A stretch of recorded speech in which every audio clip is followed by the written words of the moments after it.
The spring transfer portal is up and moving like an escalator. And if Iowa State wants to get back to that Big 12 title game, the spring transfer portal is the place that they have to get it done. We're talking about it today on Locked On Cyclones.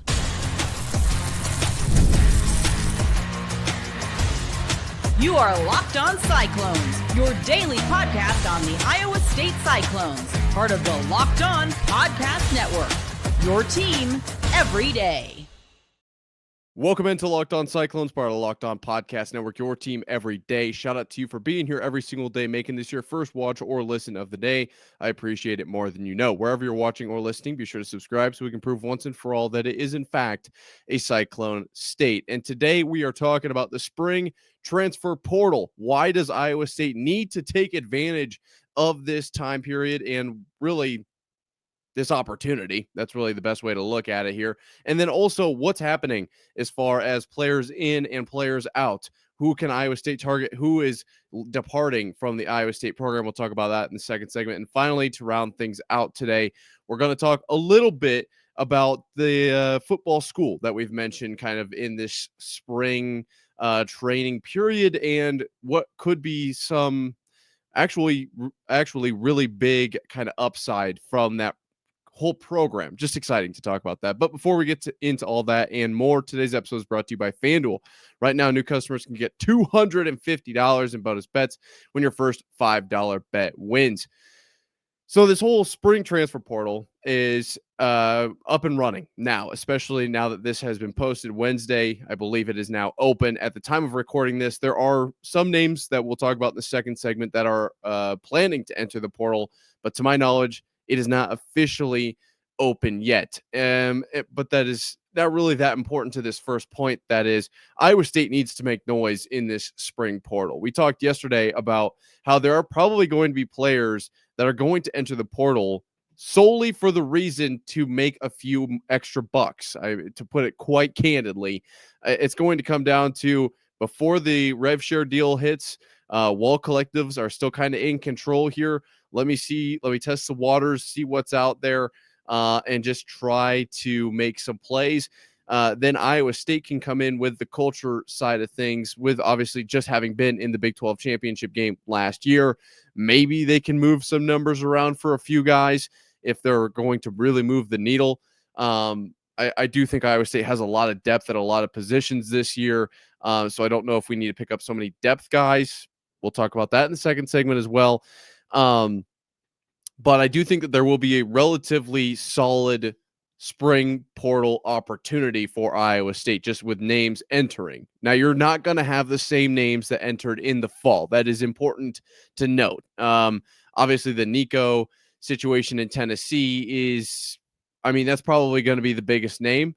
And it kind of came out of nowhere. But there are some names that I'm going to throw around in the second segment.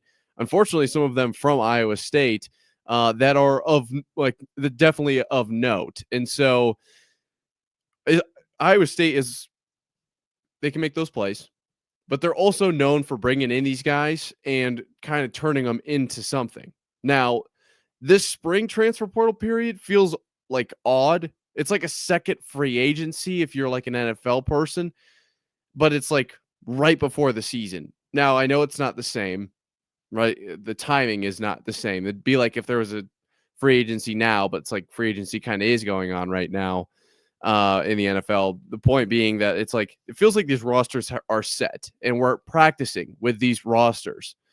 Like if this happened in the middle of OTAs for the NFL, it's like, okay, we've got, I don't even know what, maybe 5-6 practices under our belts.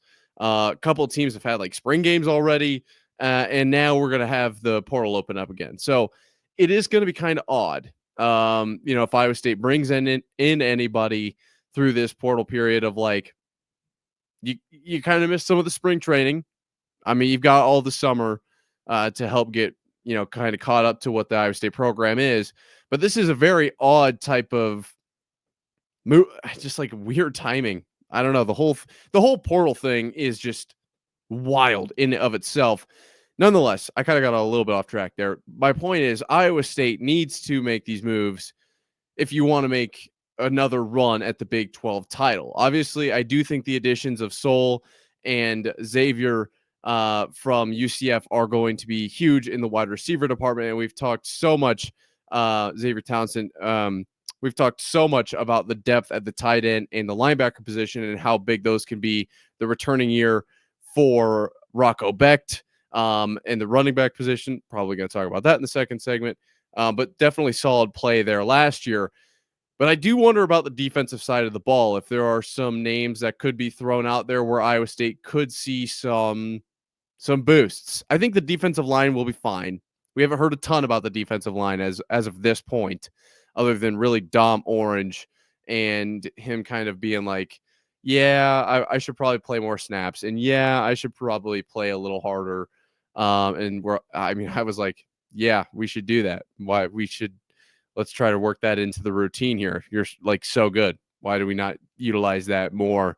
Nonetheless, outside of that, we haven't really heard a whole lot for the most part because Tamatoa from Yale has not made his way to campus yet. And so when he gets here over the summer, I'm sure that will be an absolute that'll be big. That'll be very headline kind of type. I expect very big things from Tamatoa. But nonetheless, that leaves kind of the defensive back and safety position. And I think Iowa State can get better fast through that position. Now, we're not going to get any Jalen Ramseys in the transfer portal, but we can definitely get at the very least, a little bit of depth. Now, I do understand that the whole roster limit thing is kind of under some scrutiny. So how many depth guys can you really bring in? But if I were to pick any position right now, where does Iowa State need to target in the transfer portal to really get better and push for that Big 12 title? I would say the secondary. I think the linebacker core is going to be a lot better from last year. I think the defensive line with Tamatoa coming in, obviously, a couple other defensive line transfers, and Dom Orange kind of stepping it up. I think they're going to be okay there. And then on the offensive side of the ball, really every position I feel pretty good about. The offensive line may be a little questionable, but that's more of like, we just need to see this unit put in a lot of reps together, more than we need really solid talent coming to town. Excuse me. Need some 5-hour energies. Lost my train of thought. But the offensive line I think will be okay. I think once we get some reps under our belt, we'll be okay there. At the running back position, I think we'll talk about that in the second segment. Quarterback Rocco, I think will be fine. Obviously, if Nico were to somehow find his way in Ames, that'd be a really interesting situation. I saw a couple people commenting about that yesterday. Not necessarily what I was getting at, but it kind of made me think, like, what if he came here this year? What would that look like? I don't know if that would go over well. I don't think that's what we'd want. So I think I think it seems like everyone is completely behind Rocco. Like, that's kind of the move. That's kind of where we're all at. Not only the fans, but also the players as well, the coaches. Seems like everybody is on Rocco's side, especially the offensive line. I mean, we're wearing flow like Rocco and the Rocco Becht hat, which I need to get my hands on one of those. That logo is absolutely sweet. And then obviously, to move on from that point, the wide receivers, I think that room looks solid. And then I think, did I say the tight ends? Tight ends definitely. A lot of guys coming back from injury. Brahman making one-handed catches. I think this team will be okay, but to push to the next step, like to not just be okay, to not just be kind of in the second tier of the Big 12, which is where this team very well could fall, you have to make moves in the spring transfer portal. You absolutely have to. They're giving you another chance. Like, you've had some time, evaluate your roster, make some moves. And this is where Iowa State has to shine. Absolutely has to. I think the culture will retain a lot of guys. We just need to bring in the right pieces. Unfortunately, culture doesn't retain everybody. So there are some Iowa State players as of right now, time of recording, that will be leaving. And there is at least one target I have for Iowa State football. We're going to talk about that coming up right after this. The NBA playoffs are almost here, and the FanDuel is giving new customers an incredible way to get in on the action. Right now, when you join FanDuel and place your first $5 bet. You'll get $250 in bonus bets if your bet wins. I love how FanDuel makes betting so easy, whether it's picking my favorite team or diving into player props. From three-pointers to steals to assists, FanDuel has so many ways to bet your favorite player props. Plus, after the game tips off, you can even combine live prop bets into a same game parlay for a chance to win big. Don't miss out. Head to FanDuel.com and claim your $250 in bonus bets today. Iowa State and the spring transfer portal have to be in the same sentence for Iowa State to make the Big 12 championship, in my opinion, here at Locked On Cyclones, part of Locked On Podcast Network, your team every day. And let's just start with the second segment as far as who's potentially leaving Iowa State, who is, in my eyes, at least a target, and who are some of the big names in the portal. Let's start with the guys leaving, and then we can just move on from there. Wade and Brent Helton are now they're going to enter the transfer portal. Okay, so from now, like at the time of recording this, the transfer portal, to my knowledge, is not open.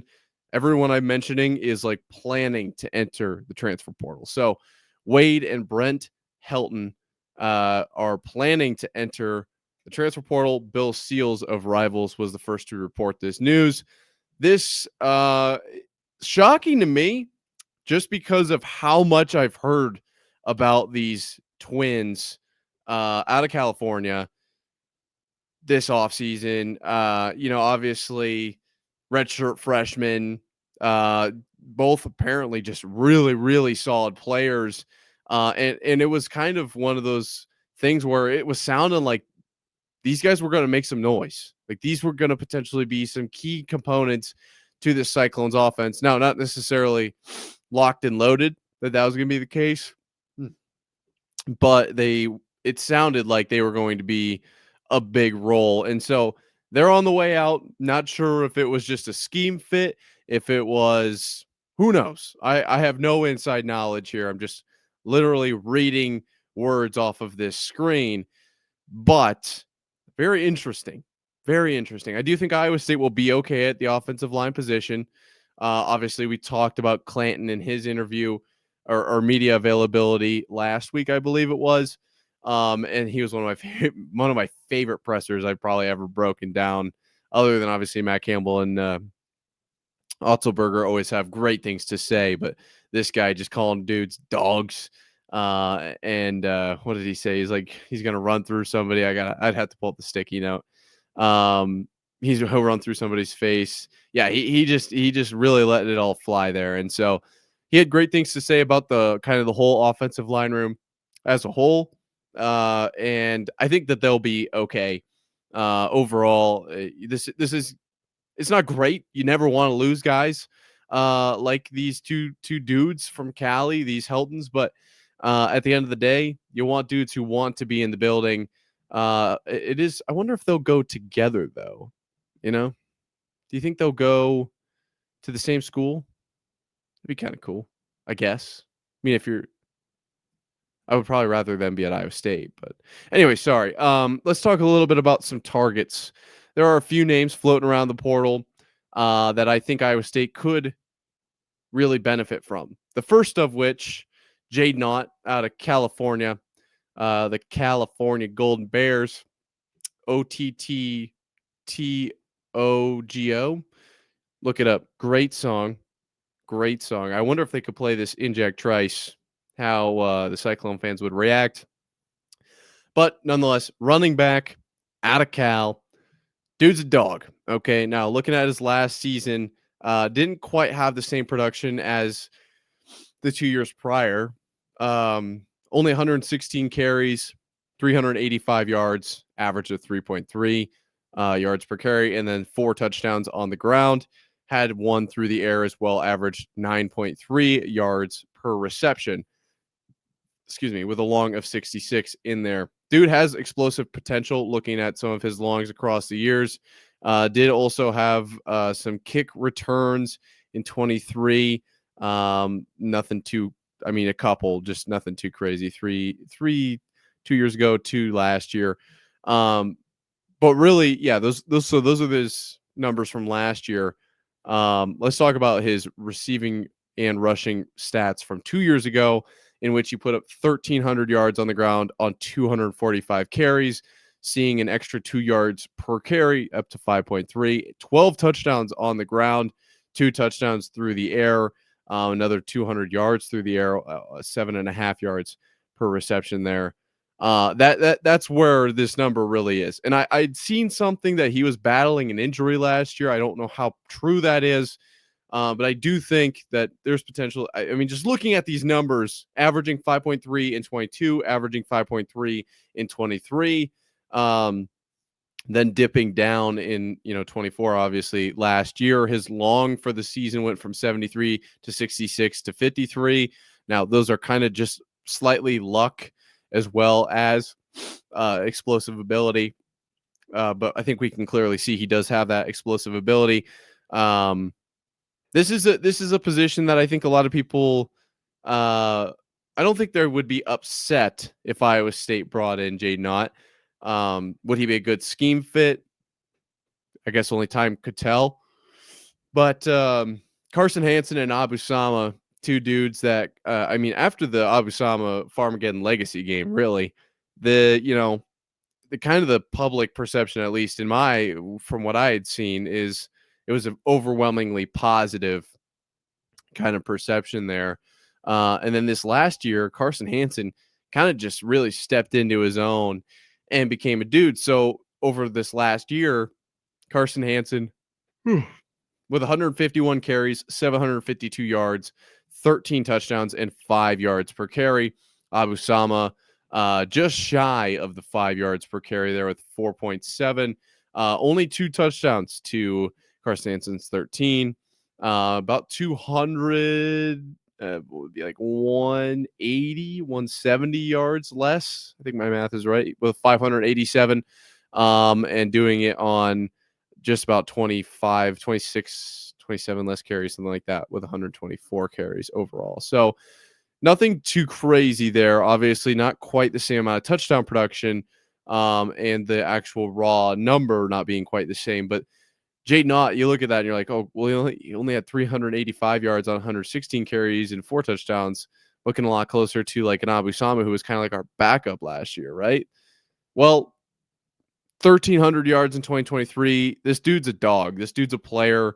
And if nothing else, you can look into kind of like a 3-headed monster in Abu, Carson, and Jaydn, or Hansen and Sama, however you want to look at it.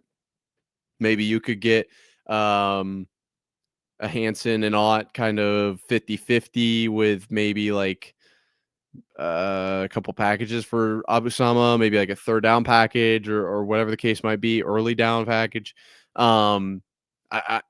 The great thing about that situation would be that you can really split reps up and therefore kind of elongate seasons. Not that we necessarily got anything cut short last year, but the concept of mitigating injury can kind of be exasperated a little bit there. And then just really quickly, before we dive into our final segment of the day, I'd like to mention that Zaquan Patterson out of Miami plans to enter the transfer portal.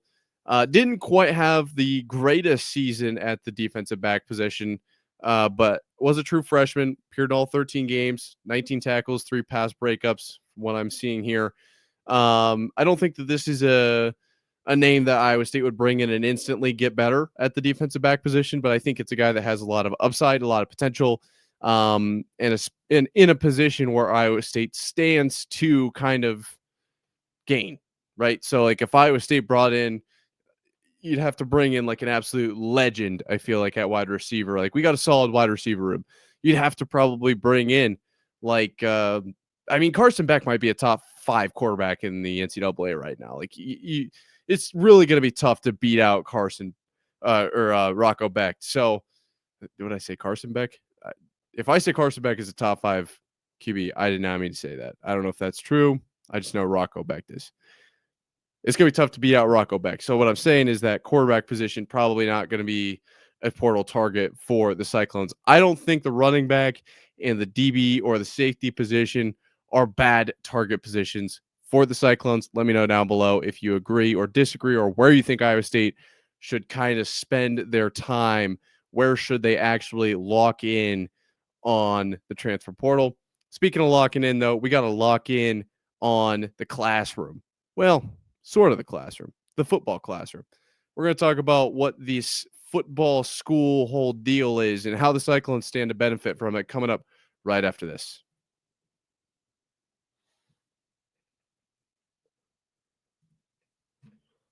So this football school that Iowa State is doing we've talked about it. Okay, we certainly have.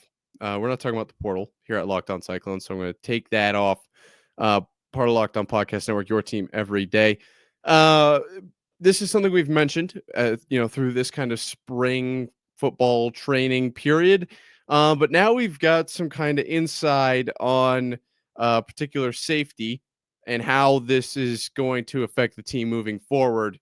So I'm going to read a little bit about this, and then I've got a few opinions on it. Basically, Marcus Neal, the prototypical C-ball hit ball guy. I've talked to guys that like they had teammates that was just like he was kind of like an animal. Like you just put him out there and he just like locked in on the ball and chased it down and made plays. Like that was what he did. He didn't have a defensive strategy, right? It was just like literally when the ball snaps, just full speed ahead, find the ball and take it down. Like that was some dudes out there. And that's kind of that heat seeking missile mentality that seems like Marcus Neal has kind of rolled with. And that's certainly a quality you want your safeties to have. But I will say that I would say more guys than not that have the just lock in on the ball and chase it down mentality. More guys than not do not move on. Like there's going to be a few athletic freaks that they just don't know football until they're at the college level, or even beyond potentially. But for the most part, those guys that just don't know football just don't go very far. For the most part, you kind of have to have a concept of what football is and what you need to be doing in certain situations. And so we've talked about it. Dion Broomfield is going with this football school thing. And we talked about it, right? We talked about how he's bringing in like these are the formations, these are the motions, and breaking it all down layer by layer for these players, and just how important this could be for them moving forward. Now, obviously, the Marcus Neals of the world, who are just literally like heat-seeking missiles towards the oblong, brown-shaped ball with a couple white lines on it. At the end of the day, I guess that's what you call them, the laces. Those guys stand to really gain a lot from this program. And that's kind of what, what Coach Broomfield was talking about was like, you got to be there physically. You have to be there as far as like your ability to make the plays. But when Neal was talking about it, he was like, this is kind of one of those where like it happens so fast in practice that it's really hard to actually know what's going on. Like you just kind of, and especially at this D1 level, you're going to have an element of like, be a football player, like just make a play, and you get a feel for the sense. You get a sense for the kind of the play or the game or whatever the case might be that you find yourself in, and you rely on the thousands of snaps you went through in high school and all the game, the film you watched then and the games you went through, and you kind of just have to go with it, and you go, you make a play. But the idea is now that like these Marcus Neals of the world, all across Iowa State. Like this is not just one dude. This is like kind of becoming more and more common based on from like how much we're covering this year. Like this is a great way for those guys to understand the game a little bit more and to elevate their play through this. Now, I think that obviously the Iowa State secondary was elite last year. I want to say they were third or maybe fifth, but I want to say third going into the Big 12 championship game in yards per game allowed. But we lost a lot of guys. Iowa State lost a lot of guys. I'm not going to lie to you. So Iowa State absolutely needs to coach up this young core into, all right, when we've got, trips to the left, tight end on the right here, strength might actually be Ringo. Where am I lining up if we're in Tampa 2? What's the call if it's, we've got a double linebacker blitz and we're dropping a safety down into that hole? Where do I need to be if they've actually motioned from the trips into a 2 wide, if you count that tight end, with the running back who just flipped as well? Like, all of it moves so fast. Boom, boom, boom, boom, boom, boom, boom. And that was like me thinking of what could potentially happen, as opposed to when they're out there and you're like, should I be at 12 or 11 yards deep? And how far left or right do I need to be? And where do I need to go immediately after the snap? And what should I show pre-snap? It happens so fast. And this sitting down and getting it done so early, as opposed to like in film, in the fall, getting it done now and really laying these bricks, these foundational basement level bricks, that's huge. This could have enormous effects on the secondary. And I do believe they're doing this for like all the positions, which is like super good news. It's more of a defensive thing, I would say, than anything. But for, offensive guys, it's reading the defense. Where are the holes going to be?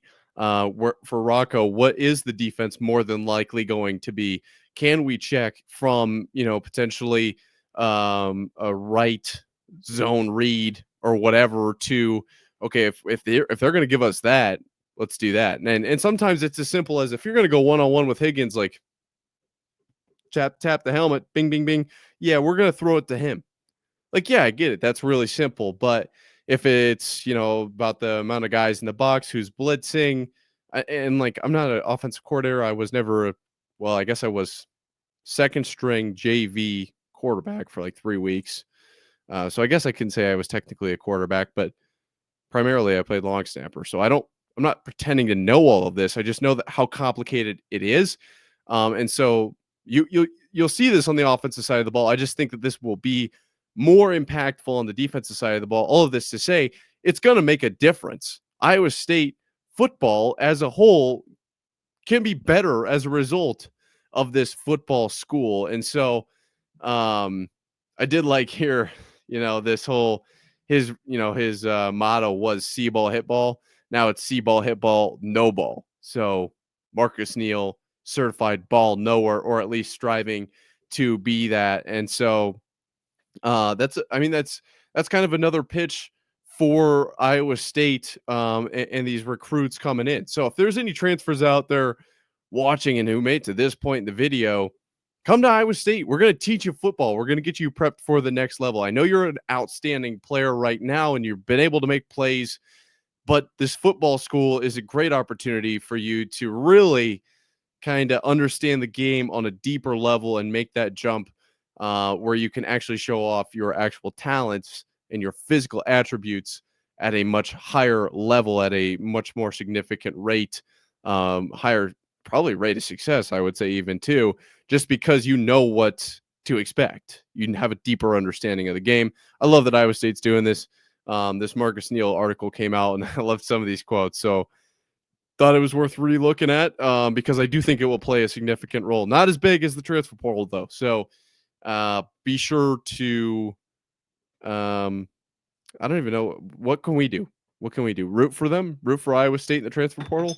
Maybe send over some ideas to Matt Campbell. I don't know. The Jaydn, I think, would be absolutely huge. Let me know down below if you agree or disagree. We're going to be talking about the transfer portal all week this week, likely. So be sure to stick around for that and hit subscribe so we can prove once and for all it's a Cyclone state. That being said, until next time, Cyclone fans, sayonara.